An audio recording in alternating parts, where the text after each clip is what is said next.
If you're sick of getting unwanted video calls on Instagram, this video is for you.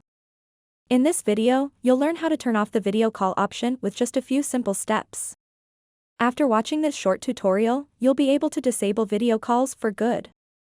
So make sure to watch this video until the very end to learn how. First of all, let's open up the Instagram application and then tap on the little profile picture icon at the bottom right corner of the screen. Once you are on your Instagram profile, tap on these three lines at the top right corner of the screen. And then tap on Settings. So now what you want to do next is tap on where it says Notifications, and then tap on the Messages and Calls option over here. After that, scroll down until you see a section called Video Chats. Once you find it, simply turn it off. And now you have successfully turned off video calls on Instagram. So that wraps up this tutorial.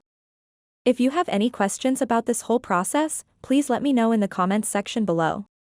And if this video helped you out, please give it a big thumbs up and subscribe to this channel for more tutorial videos like this one. Thank you so much for watching and have a good day.